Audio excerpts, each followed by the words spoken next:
Argumennya adalah, yes, tidak ada dasarnya. You tidak akan ketemu dari Kejadian sampai Wahyu orang berdoa kepada yang lain selain daripada Allah yang sejati. Tapi bukan juga hanya itu. Teologi doa itu sendiri di dalam Alkitab melarang kita, by implication, melarang kita untuk berdoa kepada Maria dan berdoa kepada orang-orang kudus. Dan bukan hanya itu, perintah-perintah untuk berdoa, terutama yang diberikan di dalam perjanjian baru, lebih khusus lagi diberikan oleh Tuhan Yesus. Perintah-perintah itu tidak membuka ruang untuk ada mediator lain di antara kita dan Yesus. Justru kita ini yang Protestan ini yang nggak ngerti. Kita ini Protestan ini sama seperti Luther. Saya bukan Katolik ya, saya Protestan dan saya Lutheran. Kenapa saya katakan begitu? Karena Lutheran tradisional pun itu menghormati Maria.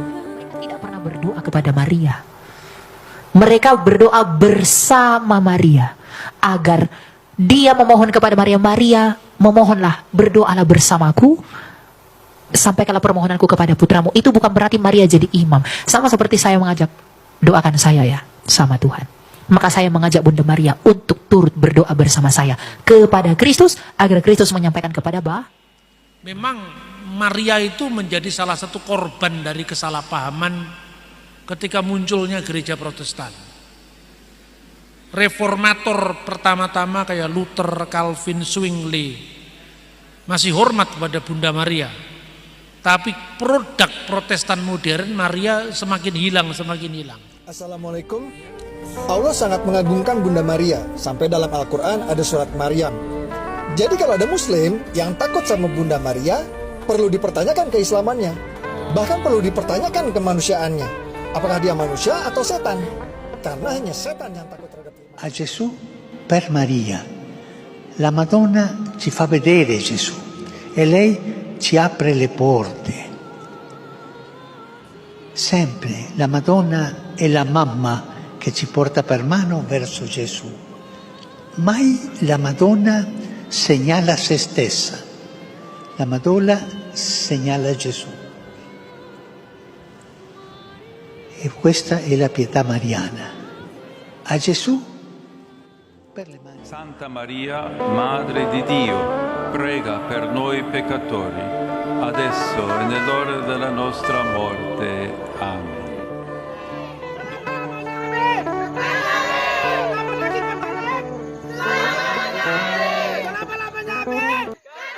Rosario ringkasan seluruh Injil yang skriptura dan hidup. Menghayati dan mengamalkan kitab suci bersama Maria, menjawab tuduhan Protestantisme. Katolik selama-lamanya amin, selama-lamanya amin Katolik. Bersama Maria, kita bukan saja membaca kitab suci, melainkan kita telah menghayati kitab suci dengan iman dan ketaatan penuh kepada Yesus, sang sumber keselamatan. Kalau di dalam agama Islam saja ada surat Maryam, mengapa Protestantisme tidak menghormati Maria? Doa Rosario bukan berarti menyepelekan peran Yesus dalam sejarah keselamatan manusia dan mengangkat Maria sebagai perantara tunggal yang menggantikan posisi Yesus. Yang perlu umat Katolik tahu bahwa doa Rosario itu merupakan ringkasan misteri keselamatan yang skriptura yang berlandaskan pada keempat Injil. Maria sebagai bundanya Tuhan adalah model kaum beriman untuk lebih taat pada kitab suci dan mengenal Yesus dalam kitab suci. Maria dikaruniai dengan semarak kesucian yang sangat istimewa. Melalui malaikat, Allah menyapa Maria penuh rahmat. Salam hai engkau yang dikaruniai, Tuhan menyertai engkau. Lukas bab 1 ayat 28. Inilah penghormatan malaikat kepada Maria sebagai yang penuh rahmat. Malaikat saja menghormati Maria sebagai penuh rahmat. Lalu, apa alasan Protestantisme tidak menghormati Maria?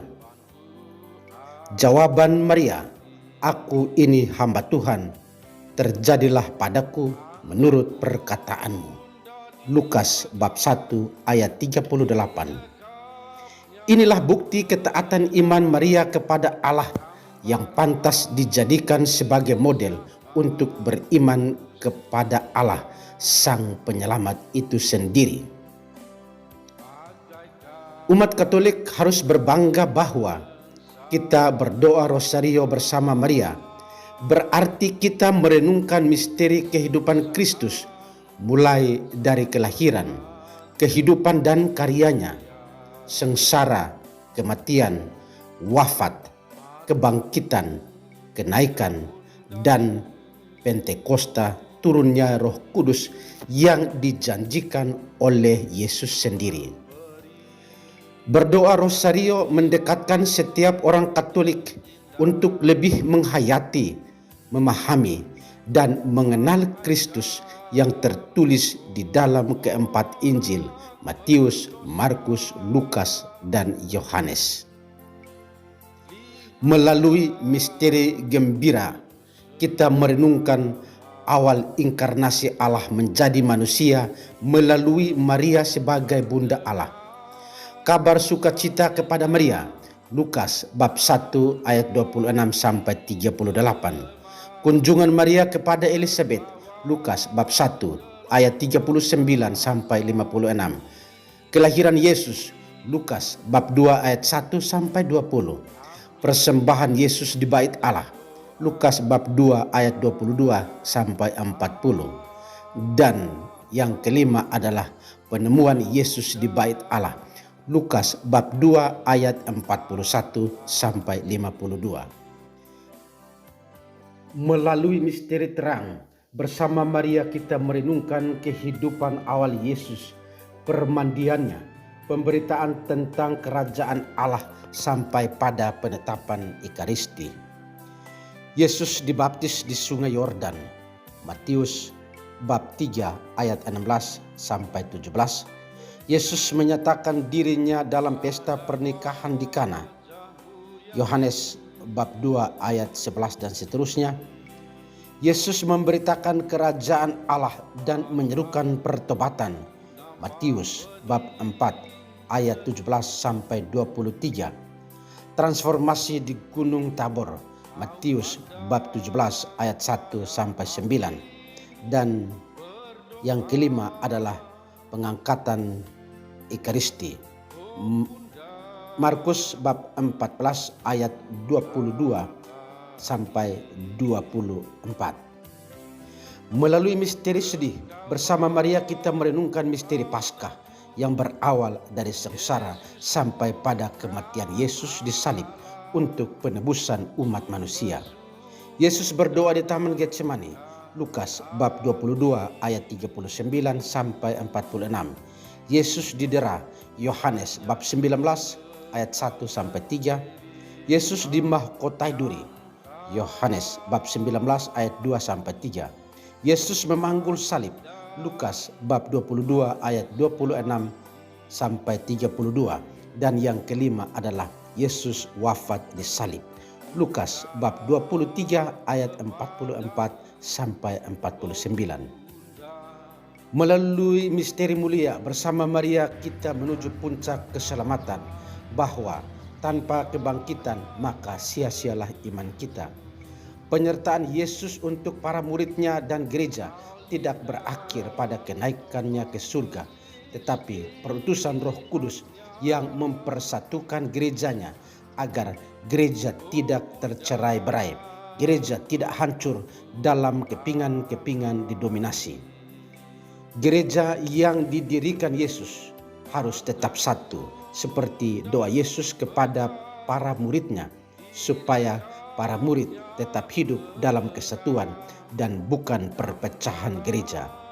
Bandingkan Yohanes bab 17.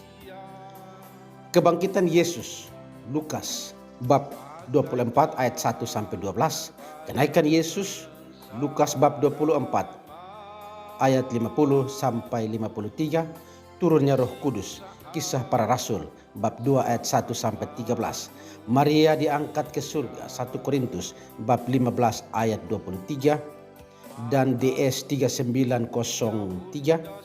Dan yang kelima, Maria dimahkotai di surga, Wahyu 12 ayat 1. Juga bisa bandingkan DS 3913 sampai dengan 3917. Katolik, selama-lamanya amin, selama-lamanya amin Katolik. Maria tidak secara pasif, melainkan bekerja sama dengan Allah dengan penyelamatan umat manusia dengan iman serta kepatuhannya yang bebas. Berdoa rosario berarti kita bersama Maria merenungkan seluruh misteri dan karya penyelamatan Yesus yang skriptura. Maria adalah model kaum beriman yang sungguh beriman pada Allah dan model ketaatan manusia kepada Allah. Rosario ringkasan seluruh Injil yang skriptura. Untuk umat Katolik, marilah kita berdoa rosario bersama Maria. Dengan berdoa rosario bersama Maria, kita bukan saja membaca kitab suci, melainkan kita telah menghayati kitab suci dengan iman dan ketaatan penuh kepada Yesus, sang sumber keselamatan. Pater et Filius et Spiritus Sanctus.